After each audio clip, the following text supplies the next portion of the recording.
Hello everyone, thank you for joining us today for the Auto Lead Star webinar, Why Data Will Be Your Dealership's Key Differentiator in 2019. We're using Click Meeting as a platform today, and if you have any questions, feel free to use that chat box on that left-hand side, and we'll respond throughout and towards the end of the presentation. My name is Aaron Evans, and I'm the Digital Marketing Coordinator for Driving Sales, and I'll be moderating today's webinar. Our speaker today is Shoshana Dubau. Shoshana is a Sales Operations Manager at Auto Lead Star, and she is passionate about helping dealerships drive more sales through digital personalization and superior customer experience online. Shoshana holds an MBA and brings a wide variety of professional experience to her position, including real estate management, teaching, and marketing. She is constantly looking for creative ways to improve the sales process for efficiency and success. And so I'll turn the rest of the time over to Shoshana. Amazing. Thank you so much, Aaron, for that introduction.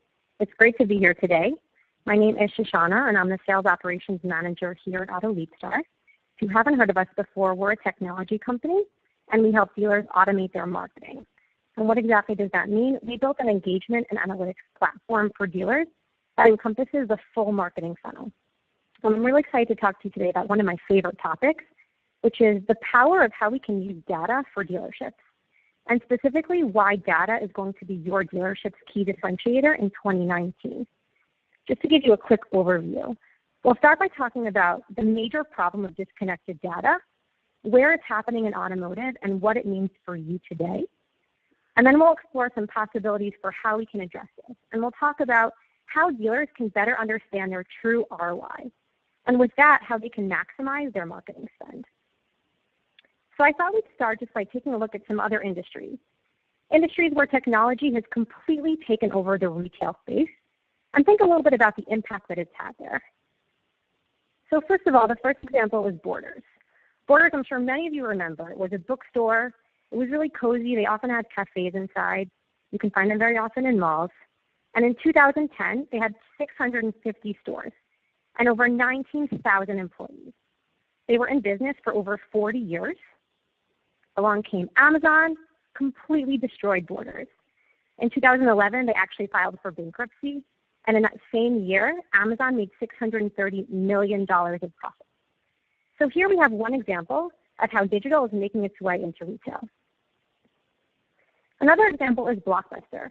Blockbuster opened a new store every 17 hours in 1989. And by 2004, they had 9,000 stores worldwide. I personally have many fond memories of Blockbuster, browsing the aisles on a Saturday night, checking out the new releases, looking for my favorite candy, maybe a microwave popcorn at the cash register. And of course, my favorite line, be kind, please rewind. And then bam, here came Netflix. Videos were available instantly online. There was just no need to go to the store anymore. Hopefully you have some popcorn and some candy at home, preferably movie size. In 2010, Blockbuster sold their remaining 1,000 stores. And in 2013, Netflix reported 40 million users. And here's a fun fact for you, by the way. There's actually still one Blockbuster store open in Oregon. So if anybody listening actually lives out there, please rent a movie in my honor. Another example is online grocery shopping. Now, to be honest with you, I'm still old-fashioned. I like to walk through the aisles of the grocery store. I like seeing the food in front of me and picking what I like. This example is also kind of different than the other ones because with Netflix and Amazon, they came and they totally destroyed Borders and Blockbuster. But it's not like we're seeing grocery chains close up shop. And the truth is, I don't think that's really ever going to happen. But that being said, many people have shifted towards ordering their groceries online, and for reasons that I understand. Right? It saves time. It's really practical. Everything's delivered. It's really easy. And we see that in the numbers also. In 2018, U.S. online grocery store sales reached $17.5 billion. And that number is expected to rise to $30 billion by 2021. And in 2017, the online grocery sales were equivalent to the sales of 764 stores. And by 2025, the number is expected to rise to 3,900 stores, which is 5x growth. And I'm sure you can all think of examples in your daily life like this, right, where you see how digital is totally transforming your retail experience. And feel free to share your stories and experiences in the chat box. We can get some good stories going. Now, what I want to highlight here is just one of the impacts of this transformation is the amount of new data that we now have access to and that we can work with. So companies now know about their shopper behavior on site. They know about what people are searching for, what they're watching, what they're buying. And then they can use that data to actually personalize the shopper's experience. So let's explore that for a second. I never walked into Blockbuster and heard over the loudspeaker, "Hey, Shoshana, how you doing there? Tonight there's a 98% chance that you'll like the new Bradley Cooper movie." Or, "Hey, Shoshana, we see an 87% chance that you'll like this new comedy. The latest superhero movie, though, you probably shouldn't watch that. You have like an 8% chance of satisfaction there." But what happens with the digital elements of Netflix and Amazon and online grocery shopping is that now we have the potential to collect tons of data points. And then we can actually take those data points and feed them into algorithms and act upon them. So for example, my Netflix account knows all about me. It knows about all the movies I watch, all my favorite TV shows, and it can actually use that information to personalize my experience based on that data. So for example, because I watched the movie Due Date, you can see that it recommends The Hangover Part 3 and Horrible Bosses and a number of other movies there. And Horrible Bosses, it tells me there's a 75% chance match. By the way, I really did like that movie because it was totally relatable. Just kidding. My boss is probably listening to this presentation. Anyway, moving right along.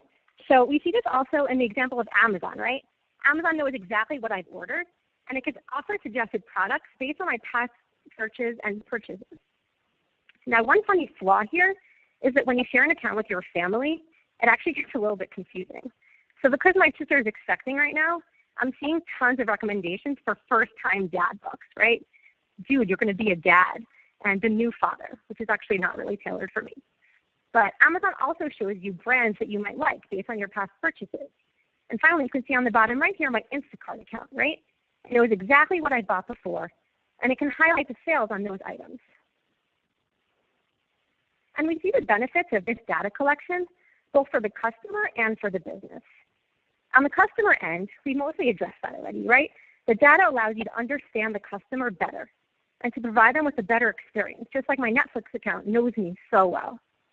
And on the flip side for the business, access to this data also means that we can sell more by showing customers the right thing to help them in their shopping journey.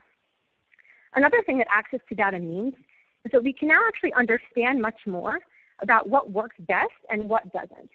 So for example, Amazon might find that showing a certain suggested product works really well for shoppers that live out in the Midwest, but maybe less so for shoppers in other regions. And they can decide what products to suggest to certain customers based on where they live. So this data can have really practical implications for what Amazon chooses to show these shoppers in different regions. And it can actually end up helping them sell more. So with all this context now from other industries in mind, let's bring it back to automotive. Where is the digital transformation happening here? So data now exists in a way that it never did before. We have tons of data points about the entire customer journey. So take a look at this list of some of the data points that we have, and it's not complete. We can track impressions, and we can track clicks on marketing campaigns. We know tons about visitor behavior on our website, about how much time they spent, what pages they visited, what tools they've converted on. We know about the email messages they've received and whether they opened them. We can tell you all about in-person visits and test drives and sales. We know so much about the shoppers and every single step they take in their journey. But think about that for a second. Are you currently able to see that information on your shoppers in a really clear way? Would you actually be able to tell me everything about a particular shopper, about each of these data points as a complete story from start to finish? Like, let's say, Samantha saw this Google ad we were running, and then she landed on my website, booked a test drive, we dropped her into an email sequence, and she bought a car. Do you have that full story right now? And if you can't easily connect all those touch points in a shopper's journey, that's a problem. And it means that you're being hurt by data silos. And that's what we're seeing in our industry right now. In many instances, data is siloed, it's disconnected, and it's often inaccessible, which means that it might be there somewhere, but your dealership can't see it or can't do anything with it. By the way, I really wanted to badly change this actual image on the slide because I thought it just looked so blah. But then I decided it actually fit really nicely with the message that we're getting at, which is just how blah the current state of data is. So I kept it. Let's go over some examples here. First of all, I want to talk about your website. So dealership sites often have multiple tools, right? They have chat, they have text us, they have trade-in, they have gift cards for booking a test drive, and these can all be great tools. But the problem is that often they're not connected. And when they don't talk to each other and they're not based on data, this has many implications. So what are some of the effects of these disconnected tools? I want to focus on three things. First of all, lack of relevance for the shopper, missed opportunities for follow-up, and redundancy. So what do each of these three things mean? First of all, lack of relevance for the shopper. As you know, you have tons of different types of people on your website. We have Andrea here looking for service, George is coming looking for a new vehicle, and Anthony is curious about a trade-in. He wants to trade in his old beat-up car. Now, without ever having met any of these people, we can know about what type of shopper they are based on the pages they're looking at on your site and the tools that they're converting on. But the thing is that when data is about the shopper, are they a returning visitor? What pages are they at? What are they converting on? When that kind of data doesn't drive these tools, their experience is not relevant to them in the same way that my Netflix and Amazon experiences were so relevant to me. So for example, poor Andrea here might see a tool with a test drive, which is totally not related to what she's looking for at all. Maybe George sees a pop-up with a service offer. That's what Andrea should have seen. And then innocent Anthony over here, he is bombarded with a tool to book a service appointment. Yikes. When we don't use the data that we have to drive the shopper's experience, that means that customers might be seeing the wrong conversion opportunities, and you might lose them as leads. And by the way, if you have any questions on this presentation, feel free to ask them in the chat box. We'll happily address them later. The next impact is missed opportunities for follow-up. On your website, you always want to be pushing shoppers further down the funnel and moving them even closer to a sale. So after they convert one time, each of these shoppers has actually a logical next step in their journey. So let's say Andrea goes ahead and books a service appointment. That would be a perfect time to offer her to send directions to her phone. Or George over here, who just converted on a special offer, keep him moving, offer him to book a test drive. And Anthony, he gets a trade-in estimate. That's the perfect time to ask him if he wants to book an appraisal. But the thing is that without connected tools on your site, you can't do this. You don't know what they've converted on that can help you drive that next interaction. Finally, I want to talk about redundancy. I'm seeing double here, right? A customer came to your website.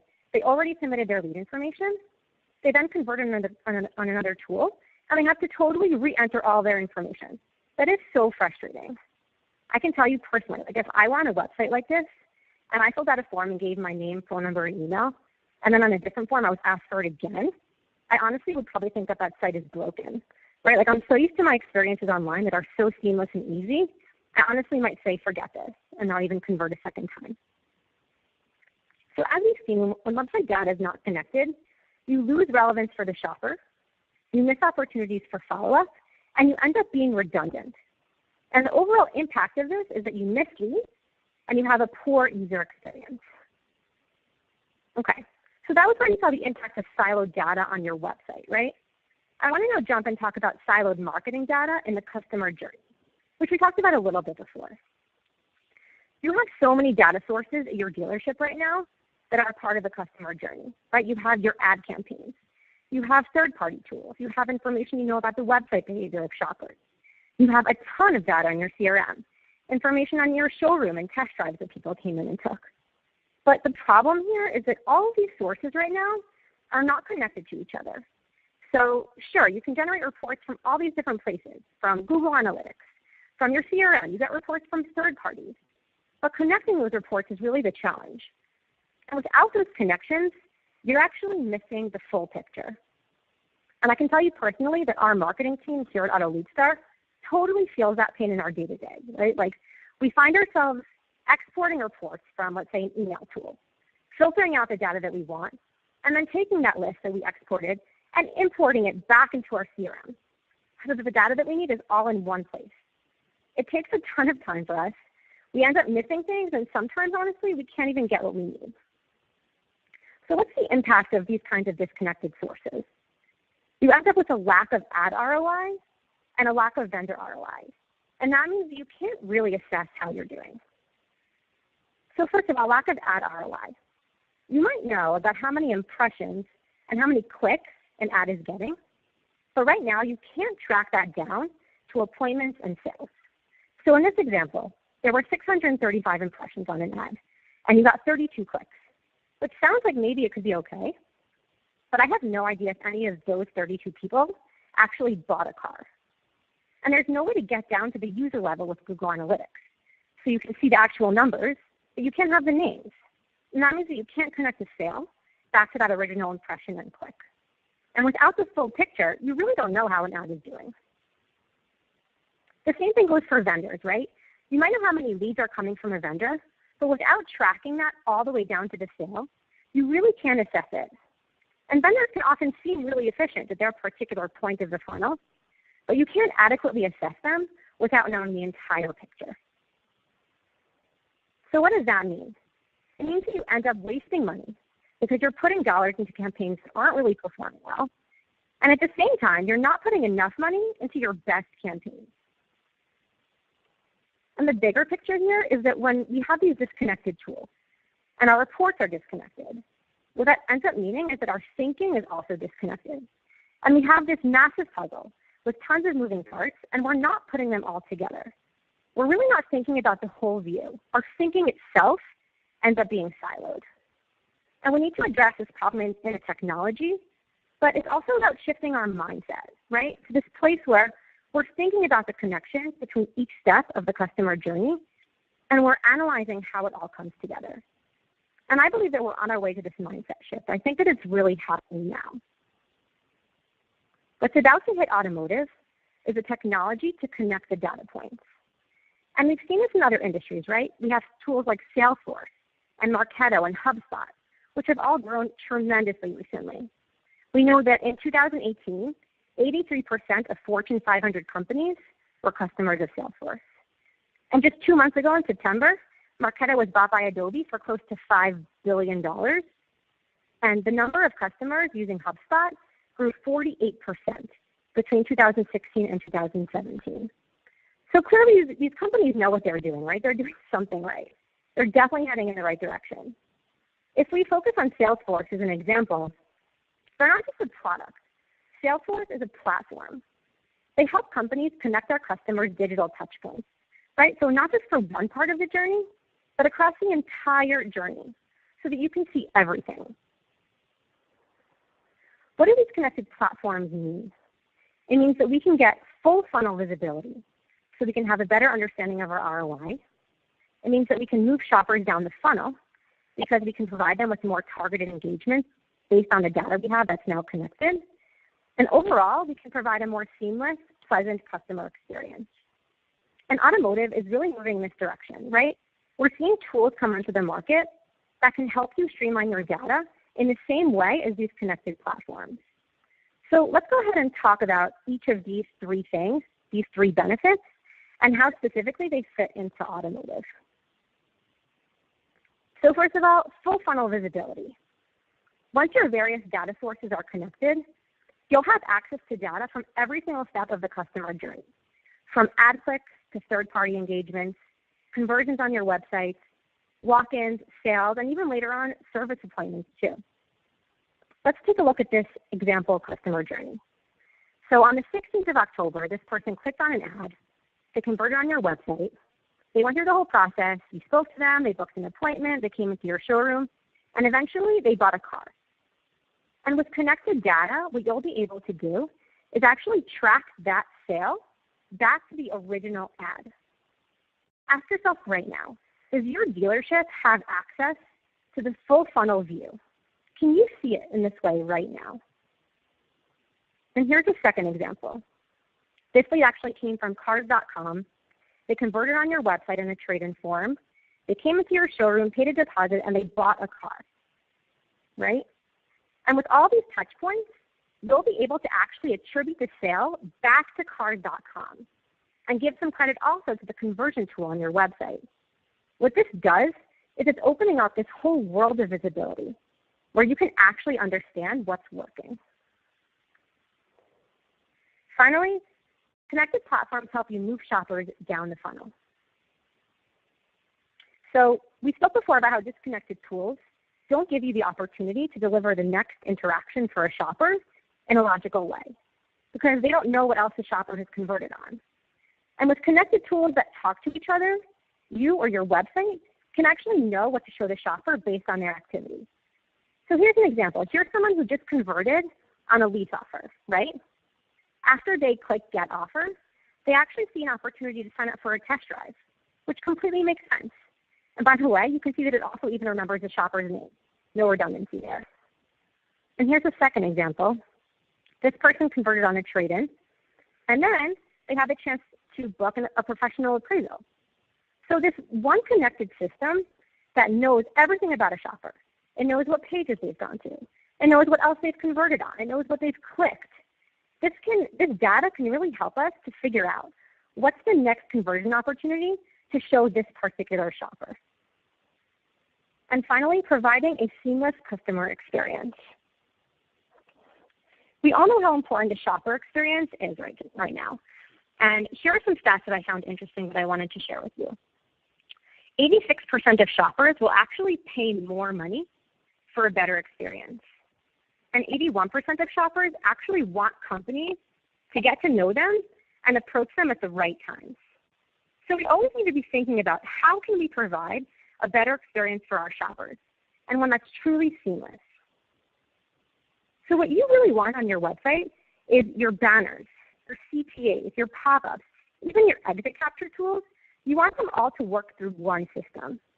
So instead of this type of website that we looked at before, where the customer is just bombarded with all these different tools that are not even necessarily relevant and don't even talk to each other, you need a system like this that's actually integrated. And that's going to help you provide a more stellar experience to your customers online. So pulling everything together, connected data gives you a real understanding of your ROI so that you can make smarter decisions that are driven by data. And I'm not just talking about overall ROI. I'm talking about like down to the nitty-gritty, down to the campaign level, being able to assess every single piece of your strategy independently. You want to be able to connect ad clicks to walk-ins to sales. You want to really understand where's your ad dollars going right now. And you also want to save time, right? Instead of pulling reports from all these different sources, spending, frankly, hours just trying to combine them, you'll have one source that pulls together everything for you. So I wanted to close out by talking about what you can do right now to bring your dealership into the future and start connecting your data. So the first step here is to identify your dealership's data gaps. And one exercise that I love to do is to go on a website for a dealership and actually act like a shopper, right? Take on different personas, be looking for different things, and seriously think to yourself, is this a good experience for me? Am I seeing the things that I should? Is this website helpful? And really be honest, right? This activity is going to help you to identify where the gaps are in your website so that you can then think about how this disconnected data is impacting your dealership. And then what you want to do is to think about which tools and reports you have right now that are currently not connected to each other and are therefore hurting your business. After you're able to understand your particular challenge points, that's going to help you figure out the solution. The next step is to look for vendors that offer integrated tools so that all of the pieces of the puzzle can work together.